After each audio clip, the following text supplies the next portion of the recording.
dore mbamenera ibanga, ntituzasinzira twese, ahubwo twese tuzahindurwa mu kanya gato, ndetse mu kanya nk'ako guhumbya, ubwo impanda y'imperuka izavuga. Babara ariko uribabarane, wirekure icyo ufite. Ijambo ry'Imana riravuga ngo komeza icyo ufite, hatagira ugutwara ikamba ryawe. Banga rikomeye ni ubugingo buhoraho, kuzabona Yesu ubwo azaba agarutse. Icyo ni ibanga twibitseho, icyo ni ibanga tutarekura. Turicana mu mahwa, turicana mu misozi, turicana mu bibaya, ariko twibitseho ibanga. Mbega zose zandwingiye rimwe, hasi mu ntege, ku maguru, kunda, mu bitugu, mu maso. Umva nase nk'amakaro nibagirwa ko nagiye kwiba. Ibyaha nibyo rubori rw'urupfu, kandi imbaraga z'ibyaha ni amategeko. Ni ukuvuga ngo abantu bose bakora ibyaha bibitsemo urupfu, bibitsemo urubori rw'urupfu. Yaba abariwe n'impyisi, yaba abariwe n'intare, yaba abariwe n'inkongoro, yaba abariwe n'imbwa, yaba abariwe n'inyamaswa z'inkazi, yaba abatwitswe mu miriro, yaba ab'inzuzi zatwaye, yaba bajugunywe mu myobo, yaba bajugunywe mu nyanja.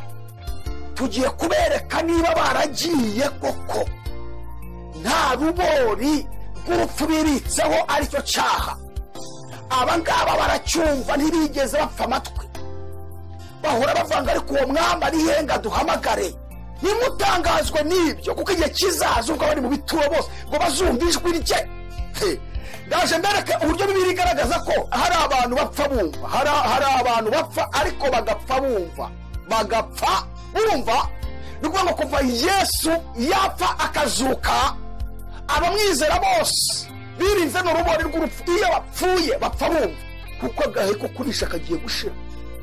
Twe gutanguranwa n'igihe tukarya ibyo kurya Imana iduhaye. Urupfu rwo utegereje urubanza, kandi igihano tuzarukatira ko ruzapfa iteka ryose. Twebwe abantu dupfa dufite ibyiringiro ko tuzazuka, ariko urupfu tuzarukatira. Ni twebwe abantu tuzarukatira, kandi igihano cyamaze no gutegurwa. Kiriwa amahirwe yo kumva ubutumwa bwiza. Fata umwanya witekerezeho, hanyuma ubwire Yesu ngo ongera ugaruke mu bugingo bwanjye. Nawe utari wakizwa, bwira Yesu ngo Yesu, bereka kanya menye ko uri umwami wanjye, kandi waje mu isi ukamfira. Fasha icyemezo cyo guhinduka.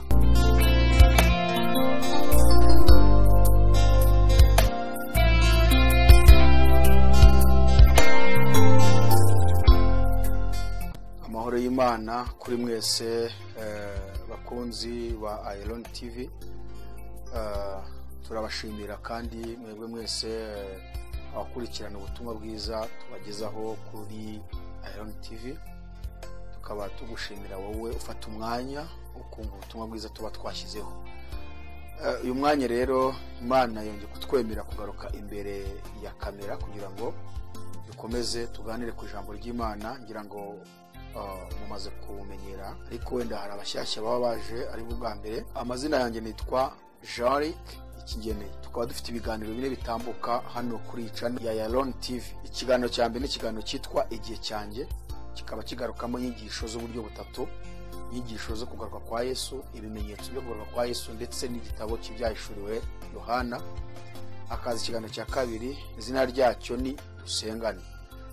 Aha twigisha inyigisho zirebana no gusenga, kwiyiriza ubusa, ndetse tukarangiza twese dufatanyije no gusenga, dusengera ibibazo biri hagati yacu ku bakristo, kuri bene data bari hirya no hino mu bihugu bitandukanye, ku migabane igize isi.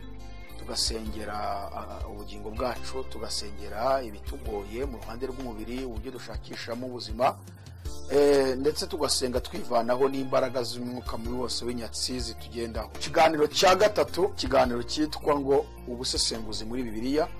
Ahangaha tugenda tuganira ku buryo dushobora gufata igitabo cyose tuvuga ngo iki gitabo tugiye kukiga tukirangize, dukuremo ubumenyi bwinshi, ndetse bamwe bavanemo n'ibyo bajya guha abandi babavuga butumwa. Ikiganiro cya nyuma ni ikiganiro Menya Nibi, aho tugaruka ku bintu bimwe bigiye bitandukanye bibera hirya no hino mu bihugu bitandukanye mu isi, ibitangazamakuru bigenda bigaragaza, tukabihuza n'ikijambo ry'Imana rivuga, tukareba ko yaba byarahanuwe bikaba biri gusohoza kurangira ku isi ndetse no kugaruka kwa Yesu Kristo. Ibyo nibyo biganiro bine dufite. uyu munsi rero tugarutse ku kiganiro cyitwa igihe cyanjye, ku nyigisho irebana no kugaruka kwa Yesu. Iyi rero akaba ari minisiteri yitwa Revelation Ministry, tukaba dufite channel yitwa AYALONI TV. Tukurarikiye komeza kubana natwe mu biganiro byose tukubwiye, no kurarika abantu ndetse no gusharinga izi nyigisho no gukora subscribe, ukadufasha no gushishikariza abandi bakunda ubutumwa bwiza, abagenzi nkawe, gukora subscribe kugira ngo ubutumwa bukomeze kubageraho. Hanyuma ibyayishuwe tubigeze kure, ndibwira ko turi ku gice cya 6, ariko uyu munsi ntago ari cyo ngiye kugarukaho. Ubwo rero wasubira inyuma ukareba ibindi bice byagiye bitambuka, inyigisho twagiye dutambutsaho, hanyuma n'uwo wakoherezwa umubwira ati genda utangire nibuza wumve uburyo batangiye, ugahera ku nyigisho za mbere twahereyeho, kandi n'inyigisho ziryoshye. Uyu munsi rero ubwo duherukana ngira ngo twari twabigishije ku birebana n'umuzuko, ku busobanuro Pawulo yahaye itorero ry'i Korino, aho yabasobanuriye ko umuntu kugira ngo azongera agire ubuzima, kandi ubuzima buzira umuze, ubuzima buzahoraho, ubuzima bufite imbaraga, ubuzima bw'umwuka, nuko agomba kubanza gapfa nyuma akazazuka. Ibyo twabigeranije nuko akabuto iyo kamaze gutabwa mu butaka kugira ngo kongere kagire umubiri mwiza urenze uwo kari gafite, niko kabanza kakabora, nyuma yaho kakameramo uwundi mubiri, kakagira undi mubiri mwiza, kandi kakera n'imbuto nyinshi. Ni Pawulo wabivuze. Natwe rero kugira ngo tuzazukire ubugingo buhoraho, tuzazuka dufite ubundi bwiza, niko tugomba kubanza tugapfa. Inzira itugeza mu ijuru Yesu yayiciye mu rupfu. Niyo mpamvu rero twasobanuye ko nta muntu ukwiriye gutinya urupfu, kandi nta n'uwitiramo ikizamwica. Ushobora kwicwa n'impanuka, ushobora kwicwa n'indwara, ushobora kwicwa n'isasu, ushobora kwicwa n'indwara, ushobora hari uburyo bwinshi bwo gupfa kandi ntawe ubwitiramo. Gusa icyo tuzi nuko byose bibyara urupfu, ni urupfu. Hanyuma icyo dusabwa nuko duhora twiringiye, twizeye, twezwa, twirinda, kugira ngo igihe cyose urupfu rwazira ruzaze rusanga twiteguye, tugende tubibwe nyine, tubibwe mu butaka, badutabe, tubore, nyuma yaho tuzazukira ubugingo buhoraho. Niko twabonye Pawulo yabwiye abakorino mu rwandiko rwa mbere ibice 15 umurongo wa 42, yaravuze ngo no kuzuka ko bapfuye niko kuri, umubiri ushingurwa ari uwo kubora, ukazazurwa ari uko utazabora, cyangwa se umubiri wibwa ari uwo kubora, ukazazurwa ari uko utazabora. Tugomba gupfa tugatabwa, ariko tukazagira gute? Tukazazuka. Umubiri ubibwa ari uwo kubora, ukazazurwa ari uwo utazabora. Ubibwa ufite igisuzuguriro, ukazazurwa ufite ubwiza. Ubibwa utagira intege, ukazazurwa ufite imbaraga. Nuko tuzazuka. Kuvuga ngo hano ndimo kwerekana umubiri mbere bibanza kubaho n'imperuka yawo, cyangwa se bizahe iherezo ry'uwo mubiri. Icya mbere aravuze ngo umubiri ubibwa ari uwo kubora, ariko nyuma yaho uzazurwa ari uwo kutazabora. Ubibwa ufite igisuzuguriro, ngo nyuma yaho ukazazuka ufite ubwiza. Ubibwa utagira intege, ukazazurwa ufite imbaraga. Ngo ubibwa ari umubiri wakavukire, ukazazurwa ari umubiri w'umwuka. Mana ishimwe, haleluya. Nukuvuga ngo ahangaha rero tugomba kubyizera, tukizera muri Kristo Yesu ko niho harimo ubwo buzima. Twabonye ko Yesu ari umubiri yazukanye, atarapfa yahoranaga intege nkeya, yarasonzaga, yararwaraga. Yesu yababaraga uko tubabara, ariko amaze kuzuka yacaga no mu bikuta, yagendaga mu muyaga. Uwo ni wo mubiri tuzazukana. Rero tugomba kwishimira gupfa, kimwe nuko dukwiye kwishimira kuzazuka, kuko tudapfuye ntabwo tuzinjizwa muri wa mubiri mushyashya. Icyakora twababwiye ko Bibiri twereka ko, twagaragaje aho Bibiri igaragaza ko byanga byakunda hari abazapfa, ariko kandi hari n'abo Yesu azagaruka ari bazima. Ariko niyo yagaruka ari bazima, ntabwo uyu mubiri wambaye ari uzambara, sinawe uzazamukana. Nagaruka uri muzima, Yesu akagaruka uri muzima, n'ubundi umubiri uzaba wambaye uyu wa hano mu isi ntabwo ari wo uzazamukana umusanganira. N'ubundi uzakorwamo wambare wa mubiri w'umwuka nk'uw'abana b'Imana bazazukana. Hari ijambo Pawulo yavuze mu rwandiko rwandikiye Abakorinto rwa 2 ibice 5 umurongo wa mbere kugeza ku murongo 6. N'amagambo meza ndayakunda, n'amagambo meza. Yaravuze ngo tuzi yuko niba inzu yacu yo mw'isi izasenywa, ariko dufite inyubako ituruka ku Mana, inzu itubatswe n'amaboko itazashira yo mw'ijuru. Kuko tunihira muri iyi ngando yacu twifuza kuzambikwa ya nzu yacu izava mw'ijuru, kugira ngo tuyambare tutazasangwa twambaye ubusa. Ngo iyi mibiri Imana duteguriye ni imibiri Bibiri igeranya n'inzu. Turi mu nzu zisenyuka, turi mu nzu zihirekwa n'ibintu byinshi, ariko hari indi nzu, wa mubiri Yesu yazukanye tuzambara. Mwifurije kuzazukana nanjye, mwifurije kuzahinduranwa nanjye ubwo Yesu azabagarutse niba tutari twapfa. Gusa ikigaragara cyo tuzi neza nuko nta gisigaye Yesu ngagaruke. Hari amagambo turi kwifashisha muri zinshi zo kugaruka kwa Yesu dusanga mu rwandiko Pawulo yandikiye Tito ibice 2 umurongo wa 13, aho yavuze ngo dutegereje ibyiringiro by'umugisha ari byo kuzaboneka k'ubwiza bwa Yesu Kristo, ari we Mana yacu ikomeye n'umukiza watwitangiriye kugira ngo ducungure mu bugome bwose. Dutegereje ibyiringiro by'umugisha ari byo kuzaboneka k'ubwiza bwa Yesu Kristo. Ibyiringiro byanjye, ibyiringiro byawe, ibyiringiro by'itorero nuko uzaboneka k'ubwiza bwa Yesu Kristo, ari we Mana yacu ikomeye n'umukiza. Ibyo nibyo turyamana, nibyo tugendana. Ubu rero tugiye gutangira kwiga bya bintu bigeze muri 7, apito tugiye gutangira kwiga bya bintu bigeze muri 6 bizaba muri cya cyumweru kimwe n'igihe kizatangirira. Turasoma amagambo dusanga mu rwandiko Pawulo yandikiye Abakorinto rwa mbere ibice 15 umurongo wa 51. Tugeze ku murongo wa 58. Turebe icyo Pawulo yavuze. Yaranditse aravuga ngo dore mbamenera ibanga, tuzasinzira twese, abo twese tuzanirwa mu kanya gato, ndetse mu kanya nk'ako guhumbya, ubwo impanda y'imperuka izavuga. Impanda izavuga koko, abapfuye bazurwa batazongera kubora, natwe duhindura. Kuko uyu mubiri ubora ukwiriye kuzambikwa kutabora, kandi uyu mubiri upfa ukwiriye kuzambikwa kudapfa. Ariko uyobora numara kwambikwa kutabora, n'uyupfa ukambikwa kudapfa, nibwo hazasohora rya jambo ryanditswe ngo urupfu rumizwe no kunesha. Warupfu we, kunesha kwawe kurihe? Warupfu we, urubori rwawe rurihe? Ibyaha nibyo rubori rw'urupfu, kandi imbaraga z'ibyaha ni amategeko. Ariko Imana ishimwe iduha kunesha kubw'umwami wacu Yesu Kristo. Umurongo wa 38 asoza avuga ngo nuko bene data bakundwa, mukomere mutanyeganyega, murusha iteka gukora imirimo y'umwami, kuko muzi yuko umuhati wanyu atari ubusa ku mwami. Amen. Ntabwo uyu muhati turimo ari ubusa. Tugiye gutangira kwiga ingingo ya mbere, ariko kuzamurwa kw'itorero. Ubushize twababwiye ko ingingo ya mbere iyi yo kuzamurwa kw'itorero igizwe n'uduce 3. Agace ka mbere ni ukuzurwa kw'abapfuye no guhindurwa kw'abazaba bakiriho, no kuzamurwa kw'itorero cyangwa kuzamurwa kw'abo bantu bazutse n'abo bahinduwe basanganira Yesu mu kirere, n'akarasisi kazabera muri iki kirere cy'isi.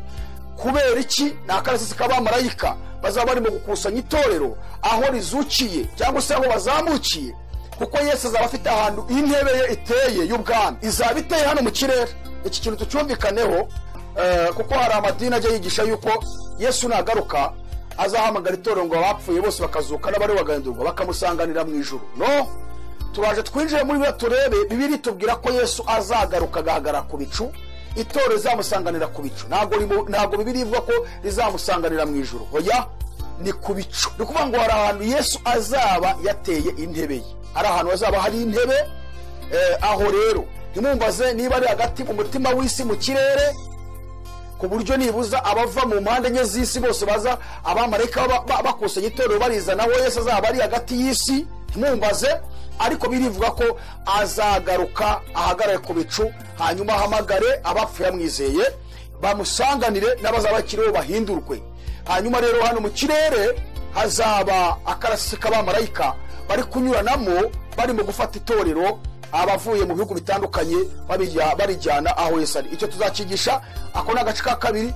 Hanyuma agace ka gatatu k'ingingo yo kuzamurwa ku itorero ni ubwoba buzasigara mu isi. Nitugera kuri ubwoba tuzasobanura ubwoba buzasigara mu isi. Bene data, reka mbabwire, hari umuririmbyi najyaga numva kera, muzaza munyanganiza inyisho tugiye gutangira kwiga, tuzadushyiramo n'indirimbo tuzatunaririmba kugira ngo abantu barusheho gukurura ibi bintu neza babyumve. Kandi ntabwo tuzaririmba za ndirimbo zigezweho z'uyu munsi ziri prosperity gospel, ni inyigisho z'agakiza ku bagenzi bajya mu ijuru. Ni akaririmbo umuririmbyi yajyaga aririmba kera, yajyaga aririmba avuga ngo narihanye baranseka ngo nataye umutwe, abifuza kumera nkanjye ntibazabibona. Hari aho yageraga akavuga ngo abasinzi baranseka ngo nataye umutwe, abifuza kumera nkanjye ntibazabibona. Noneho hakaza kandi karimbo yongeragamo akavuga ngo manuka y'imodoka siyo manuka gusa, no gupfa utari muri Yesu iyo nayo ni manuka. Aka gakorasi iyo nkagezeho ngo imanuka y'imodoka siyo manuka gusa, no gupfa utari muri Yesu, udafite Yesu ngiyo nayo ni impanuka. Aha iyo mbageze rero bitavugane nuko yabuze ubundi buryo yabivugamo. Niba twabyita impanuka, niba twabyita ibiki, kuko birenze impanuka, birenze impanuka. Aha nituwagira tuzasobanura ubwoba buzasigara ku bazasigara hano mu isi itorero ryavuye mu isi. Hazaba hari ubwoba burenze ubwoba, kandi ubwoba buzafata umuntu uwo ari we wese, perezida, minisita, gavana, meya, executive, yaba uw'umurenge, yaba uw'akagari, yaba umudugudu, yaba uw'isibo, yaba umuturage. Umva, ibi ngibi ntawe bizasiga, buri wese azapanika, hazaba hari ubwoba burenze. Iyi ngingo rero ya mbere kuzamura ku itorero ni utwo duce dutatu tuzavugamo. Tugiye rero gutangira gusobanura. Icya mbere twabonye ko kira cyumweru kimwe kigizwe n'imyaka 7 Daniel yavuze, kigabanyijwemo ibyiciro bibiri. Hari igiciro cya mbere cy'imyaka 3 n'igice, hakaba n'igiciro cya kabiri cy'imyaka 3 n'igice. Daniel abisobanurirwa na Marika Gabriel ku murongo 27 w'igice cya 9 cy'umuhanuzi Daniel, yamusobanuye buri cyiciro bizakibamo. Ariko reka ngiye mbibabwire wenda mu buryo bwumvikane ko ushobora gusoma n'ubyumve.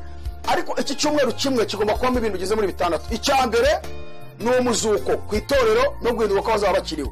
Icya kabiri ni ugukora kwa antikristo ku mugaragaro. Uyu nguyu abantu bahora bavuga bigisha, hari n'abakunda kuvuga ngo arahari, hari amadini amwe abyigisha ngo uyu antikristo ngo ni papa, buri wese avuga bitewe n'imyemerere y'idini ye. Ariko twebwe iyo tuvuga ubutumwa bwiza ntabwo dushingira ku myemerere y'idini, ahubwo twubakira ku ijambo ry'Imana, tugasesengura, tugacukumbura, tukareba Bibiliya icyo bivugaho tutitaye ku idini iryo ari ryo ryose. Hanyuma icya gatatu kizabaho muri iki cyumweru kigizwe n'imyaka 7 ni ugupimirwa imirimo ku itorero. Icya kane igihe cy'umubabaro ukomeye ku Bisiraheli. Icya gatanu ni ubukwe bw'umwana w'intama. Icya gatandatu ni intambara ya Armagedoni. Ibi byose bizaba muri iriya myaka 7 igizwe n'icyumweru kimwe. Ibyo rero nibyo bizaba muri kira cyumweru kimwe. Noneho tugiye kureba rero Paulo ko natangiye avuga. Icyo nababwira nuko hari ibanga itorero tubitse. Turya nk'uko abisi barya, ugasanga n'igihe baturusha kurya neza. Ushobora kuburya wowe wirira bino biryo biciriritse, abandi barya ibiryo byiza rwose bihenze. Twambara nk'uko bambara, hari n'igihe baturusha kwambara. Twubaka amazu nk'uko bayubaka, hari n'igihe baturusha kubaka amazu meza, kuko bariyeranja bagakoresha imbaraga nyinshi kugira ngo babigereho. Hari n'igihe babikoresha no mu bwicanyi no mu buriganya byose. Wowe ukirinda ngo udahemuka ku ijambo ry'Imana rivuga wubaha Imana. Turyama nk'uko baryama, dusinzira nk'uko basinzira, tugenda nk'uko bagenda. Ariko twebwe abana b'Imana twibitseho ikintu cyitwa ibanga. Hari ibanga rikomeye. Iryo banga ni irihe? Ni iryo tusomye ara Paulo avuze. Abakorinto 15:51 yavuze ngo dore mbamenera ibanga, ntituzasinzira twese, ahubwo twese tuzahindurwa mu kanya gato, ndetse mu kanya nk'ako guhumbya, ubwo impanda y'imperuka izavuga. Hari ibanga tubana naryo, tugendana, dusonzana, dushobora no kwambarana ubusa, dushobora no kuba dukennye, ariko n'ibanga ryo kuzuka, ibanga ry'ubugingo buhoraho, ibanga ryo kugaruka kwa Yesu akadukura muri iyi si y'umubabaro, isi y'akaga, isi y'umuruho, isi y'ibyago, isi y'amakuba, isi y'amaganya, isi y'amarira, isi yo gutaka. Iryo ni ibanga tubana naryo, tugendana naryo, tubabarana, twishimana. Ab'isi batureba bakabona tumeze nkabo, ariko ntabwo tumeze nkabo. Hari ibanga. Hari korali imwe yaririmbye indirimbo, yaririmbye iravuga ngo hari ibanga kubakijijwe, hari ibanga kuri bo, nubwo ubona bagenda, nubwo ubona baruha, ariko bazaruka. Baragenda nk'abandi bose, barambara nk'abandi bose, barapfusha nk'abandi bose, barasonza nk'abandi bose, ariko ntabwo ari gusa, kuko abo bafite ibanga. Hari ibanga kubakijijwe, hari ibanga kuri bo, nubwo ubona bagenda, nubwo ubona baruha, ariko bazaruhuka bageze mw'Ijuru. Ni ukuvuga ngo ab'isi iyo batureba babona tumeze nkabo, turya nkabo, tubabara nkabo, dupfusha nkabo, dusonza nkabo, ariko muri ibyo rimbye ngo ntabwo ari gusa, ntabwo bigarukiye aho ngaho. Nubwo turya nkabo, tukambara nkabo, tukavuga ndaga, tugasonza nk'uko basonza, tukubaka amazu nk'uko nabo bayubaka, tukaba twapfusha nk'uko nabo bapfusha, ariko muri rimbye ngo ntabwo bigarukiye aho ngaho.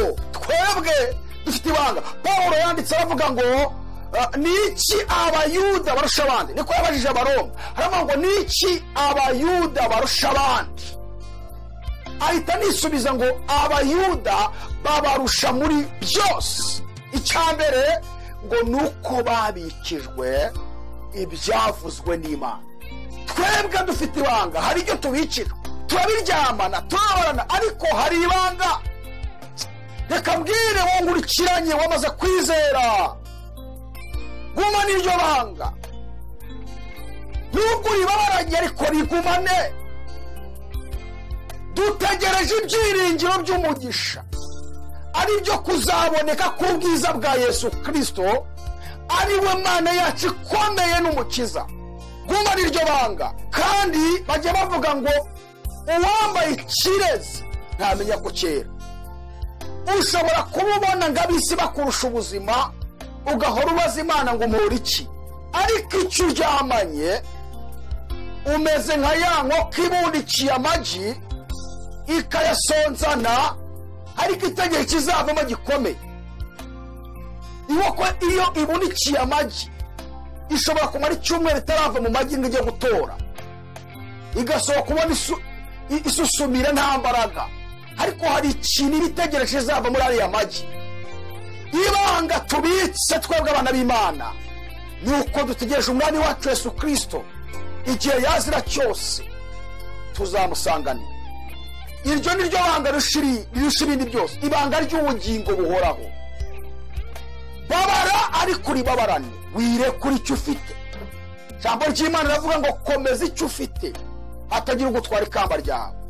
Mugenzi wanjye ni inzara, gumana iryo banga. Inzara ntikubuze, ntitume iryo banga urita. Ni ubukene ntibutuma iryo banga urirekura. Ni ukuba urwaye, uburwayi bwe gutuma urekura iryo banga. Ni ukuba ngo nta nshuti ugira, abantu bose barakubona bavandimwe, ntibitume urekura iryo banga. Ni ukuba warasenze ngo ukaba udasubizwa, ntibitume urekura iryo banga. Banga rikomeye ni ubugingo buhoraho, kuzabona Yesu ubwo azaba agarutse.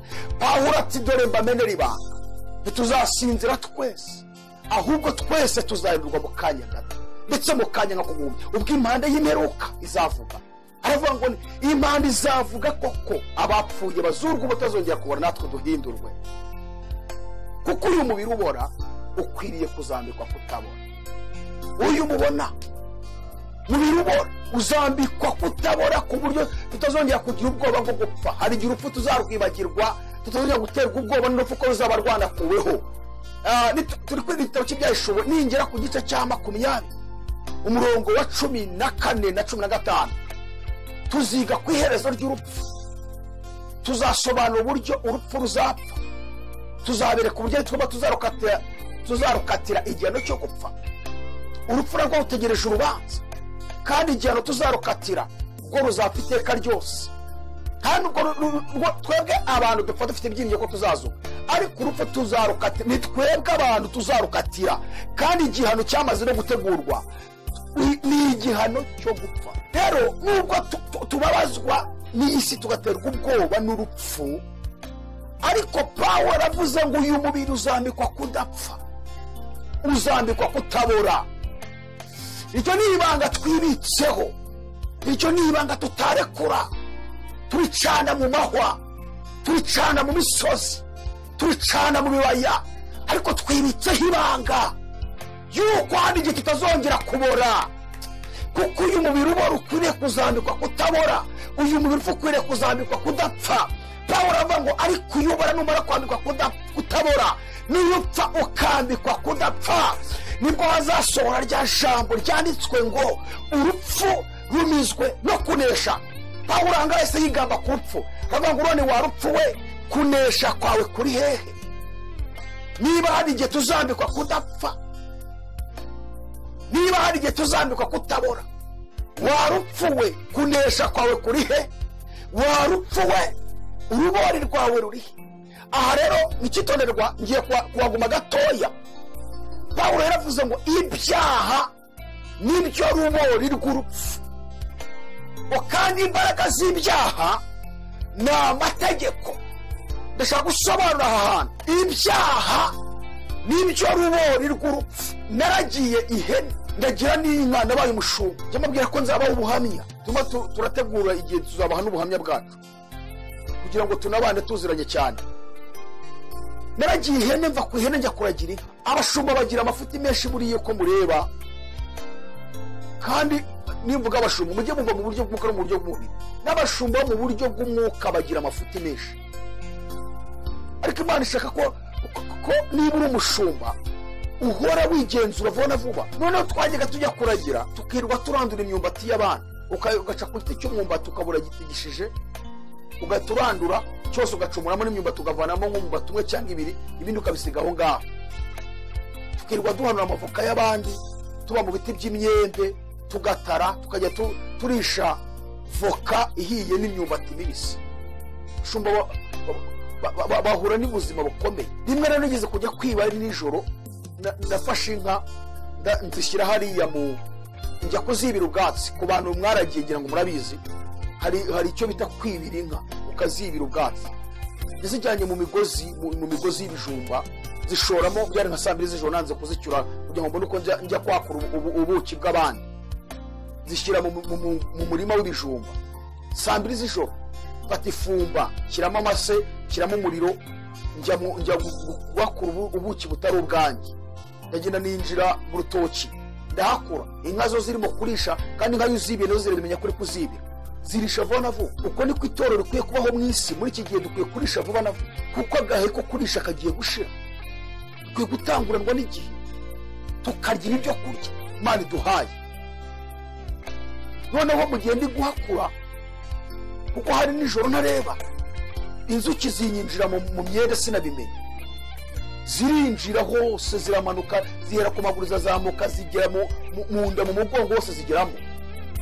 hanyuma wagira ngo zigiye kundwinga, zabanje kubyumvikanaho. mbega zose zandwingiye rimwe, hasi mu ntege, ku maguru, ku nda, mu bitugu, mu maso.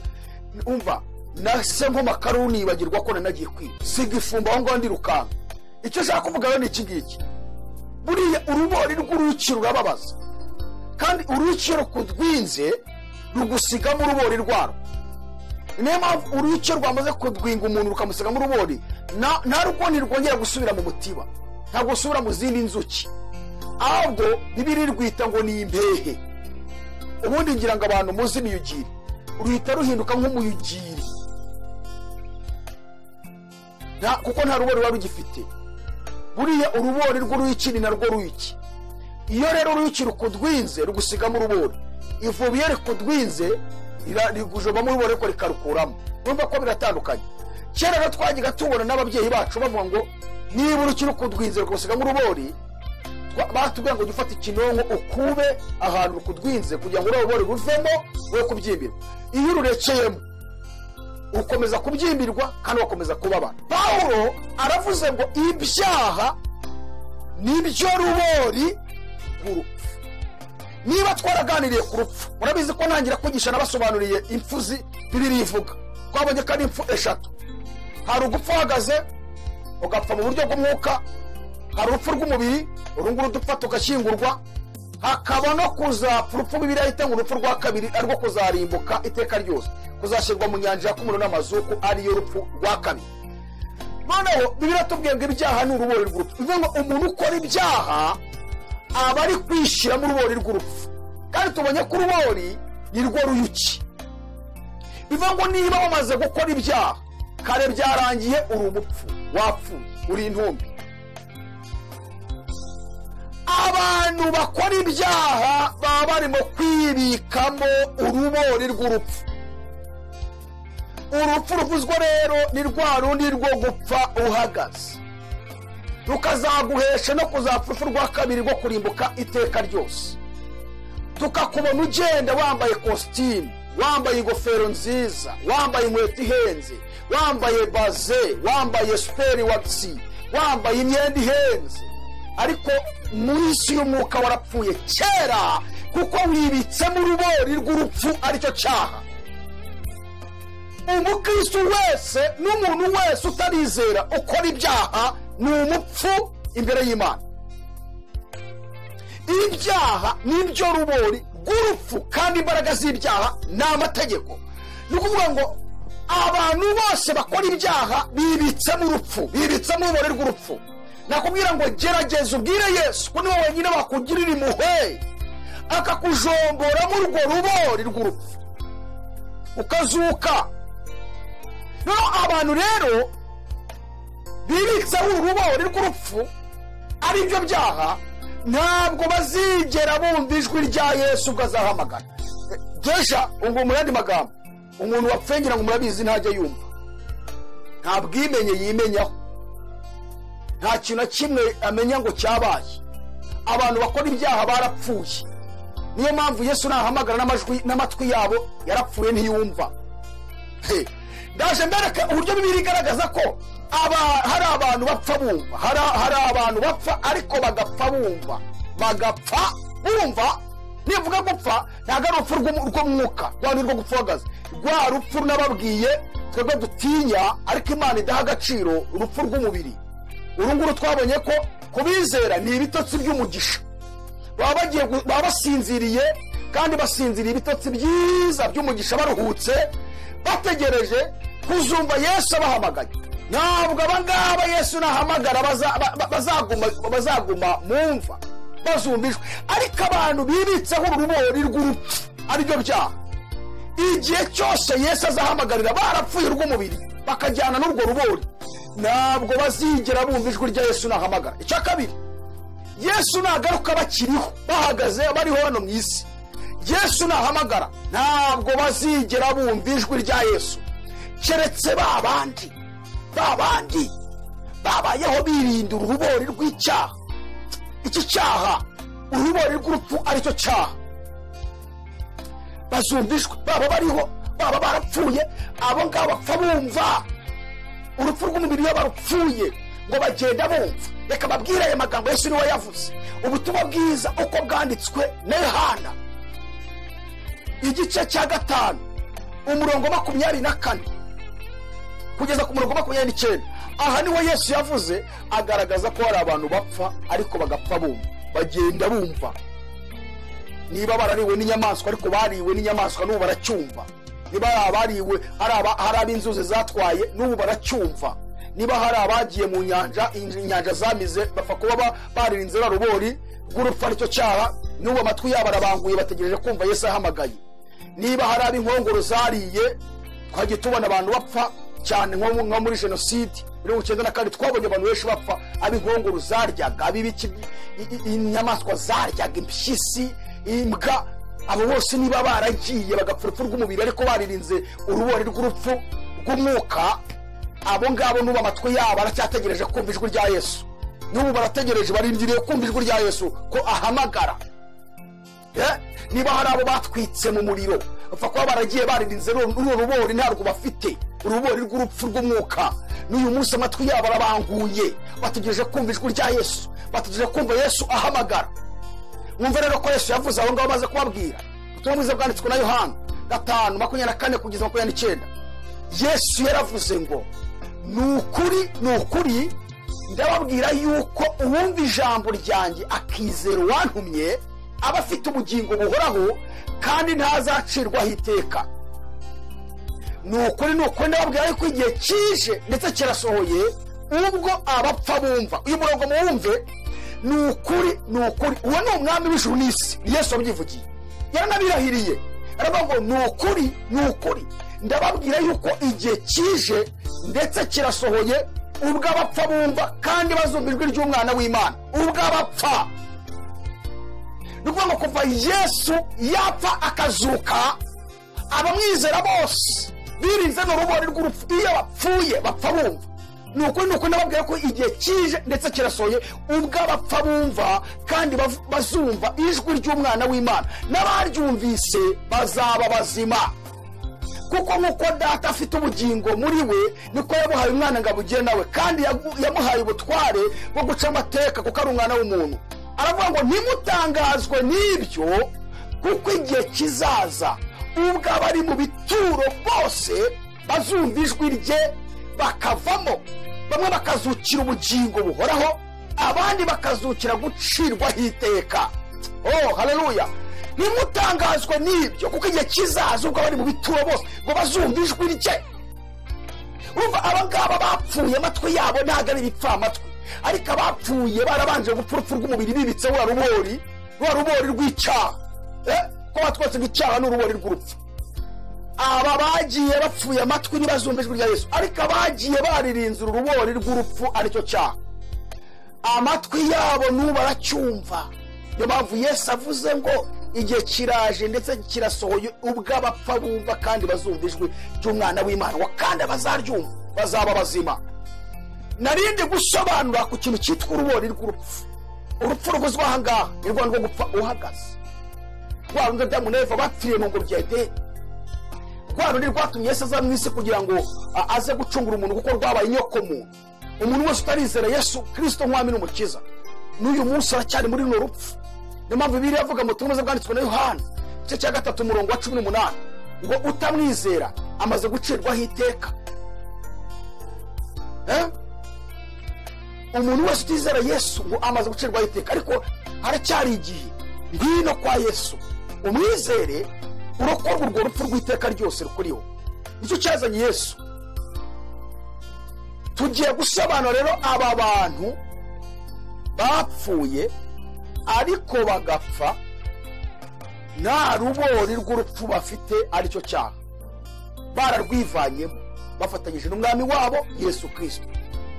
Tugiye kwerekana uburyo ari bo bazumva ijwi rya Yesu ubwo azaba agarutse. Tugiye kwerekana uburyo bazitaba Yesu, yaba abariwe n'impyisi, yaba abariwe n'intare, yaba abariwe n'inkongoro, yaba abariwe n'imbwa, yaba abariwe n'inyamaswa z'inkazi, yaba abatwitswe mu miriro, yaba ab'inzuzi zatwaye, yaba bajugunywe mu myobo, yaba bajugunywe mu nyanja.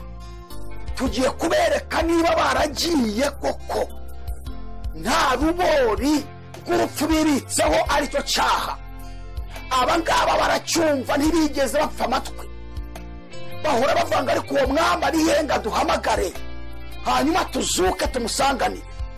Oh haleluya haleluya. Ariko abangaba bapfanye urubori rw'urupfu rwo mu mwuka, aricyo cyaha. Amatwi yabo ntazigera yumva ijwi rya Yesu. Niyo mpamvu tugiye gusobanura aba bantu. Amagambo ngira ngo twasomye murayumvishe Pawulo abwiye abakorino, ariko nitwebwe arimo arabwira. Nanze kwinjira ku itorero ry'ikorino ngo mbabwire amafuti ryari rifite. Itorero ry'ikorino ni wowe torero ry'ikorino muri iyi minsi. Pawulo yavuze ngo dore bamenera ibanga, tuzasinzira twese, ahubwo twese tuzahindurwa mu kanya gato, ndetse mu kanya nk'ako guhumbya, ubwo Imana y'imperuka izavuga. Imana izavuga ko abapfuye bazurwa batazongera kuba natwe duhindurwe. Haravuga ngo kuko uyu mubiri ubora, uyu ubora ukwiriye kuzambikwa kutabora, ngo kandi uyu mubiri upfa ukwiriye kuzambikwa kudapfa. Haravuga ngo ariko uyobora numara kwambikwa kutabora n'uyu upfa, oh haleluya haleluya haleluya, ukambikwa kudapfa, ngo nibwo hazasohora rya jambo ryanditswe ngo urupfu rumizwa no kunesha. Pawulo atavuga ngo warupfuye kunesha kwawe kuri he, warupfu urubori rwawe ruri he. Aravuga ibyaha nibyo rubori rw'urupfu, kandi imbaraga z'ibyaha ni amategeko. Aravuga ngo ariko Imana ishimwe iduha kunesha kubw'umwami wacu Yesu Kristo. Asoza avuga ngo nuko bene data mukomere mutanyeganyega, mukomere mutanyeganyega, ngo kandi murushaho iteka gukora imirimo y'umwami, murushaho mwicogora, ngo kandi murushaho iteka gukora imirimo y'umwami, kuko muzi yuko umuhati wanyu atari ubusa ku mwami. Tugiye gusengera ahangaha bene da, ntabwo umuhati wacu ari ubusa ku mwami. Ndabwira bizera bahura banganye n'urubori rw'urupfu, aricyo cyaha. Gukora ibyaha abantu benshi birabaryohera, abantu bose babijya musanga bibaryoheye, kandi koko nibyo, kuko umubiri dutuyemo uri hano muri iyi si, kandi ibiwukurura biri hano muri iyi si, kandi n'umwanzi duhanganye nawe ari hano muri iyi si. Hari uburabyo bwinshi budukurura, kandi ubwo burabyo uramutse ubusoromyeho bunyura umubiri wawe. Ariko ku bana b'Imana twebwe hari uburabyo handitseho ngo full stop, utemerewe gukoraho, danger d'amour, nukoraho urapfa. Kubw'iyo mpamvu bigatuma twemera kubabara duhanganye n'uru rubori, kugira ngo tutatwinjiramo uru rubori rw'urupfu, aricyo cyaha. Reka mubwire soreza kuri ijambo Pawulo avuze ngo nubwo bimeze bityo, ibyo biryoheye abandi, wowe uri kwirinda kandi nawe byakaryoheye umubiri wawe. Aravuze ngo ntabwo umuhati wawe ari uw'ubusa ku mwami. Komera utanyeganyega, urusheho iteka gukora imirimo y'umwami, kuko umuhati wawe atari ubusa ku mwami. Ntabwo uyu muhate dufite uzarangira ahangaha. Hari iherezo. Tutangiye nababwiye ngo ikigira itangiriro kigira n'iherezo, kandi amaherezo y'inzira ni mu nzu. Itorero rimaze imyaka irenga 2,000 riri hano mu isi, kandi intumwa zavuze ubutumwa ko Yesu agiye kugaruka, abandi babakurikiraho. Ibihe bitambutse, amajenerasiyo yatambutse, arabagiye barangura. Ariko none icyo gihe itorero rigiye gukurwa mu isi. Amaherezo y'inzira ni mu nzu. Komera urusheho gukora imirimo y'umwami, kuko umuhati wawe atari ubusa ku mwami. Igihe kirageze, tugiye kugororera. Reka dusenge Imana, ariko ukomera wongere ukomere, komera wongere ukomere, kuko Imana ivuze. Reka tubwire nawe wari utarakizwa wumvishe ubutumwa bwiza, cyangwa se tubwire wowe warukijijwe ariko ukaba warasubiye inyuma. Reba intege nkeya uhagazemo, reba ibihe uhagazemo muri ibi bihe bya none, reba uburyo wasubiye inyuma. Gira amahirwe yo kumva ubutumwa bwiza. Fata umwanya witekerezeho, hanyuma ubwire Yesu ngo ongera ugaruke mu bugingo bwanjye. Nawe utari wakizwa, gira Yesu ngo Yesu, reka kanya menye ko uri umwami wanjye, kandi waje mu isi ukampfira, washe icyemezo cyo guhinduka. Ngwino mu bugingo bwanjye, kandi nyandukure mu gitabo cyo kurimbuka, nyandike mu gitabo cy'ubugingo. Igihe cyose uzagarukira, nanjye nzaboneke mu bazagusanganira, nanjye nzumva ijwi ryawe uzahamagara. Imana iguha umugisha. Reka dusengane Imana. Mwami Yesu, turagushimiye kubw'ijambo ryiza uduhaye. Turagushimiye kubw'aya magambo meza, ibi byiringiro by'umugisha by'itorero byo kuzakubona ubuzabugarutse. Tubonye ko ikintu cyitwa urubori rw'urupfu ari icyaha, kandi hari abantu benshi bakibitseho, hari abari mu madini bakibitseho, hari abayoboye amadini bakibitseho. Icyo kigatuma umuntu wari igipfamatwi, uramutse uje none ahangaha atabasha kumva ijwi ryawe, cyangwa se uramutse uje yarapfuye atazigera yumva ijwi ryawe. Turasenze ngo uyu muntu wadukurikiranye umushinguremo uru rubori, kugira ngo igihe cyose wagarukira, haba nijoro, haba ku manywa, haba ryari, azumva ijwi ryawe. Yaba yarapfuye azumva ijwi ryawe. Turagusaba kugira ngo igihe cyose uzagarukira tuzumva ijwi ryawe ryiza. Komeza kugeneza buri wese, kandi uyu mwene data umuhaye agakiza, mukomeze umurinde gusubira inyuma, murinde imbaraga zamurwaye, vaneho n'imbogamizi zose Satani yadutega, ubuzima bugoye, ubukene, indwara n'ibindi byose ubimukize mu izina rya Yesu. Hanyuma ukomeze kutubera inzira nziza izatugeza mu bwami bwawe. Turagushimiye ko mbishe gusenga, tubyamaje twizeye mu izina rya Yesu Kristo, amen. Murakoze cyane, Imana ibahe umugisha. Ikiganiro nakagaruka.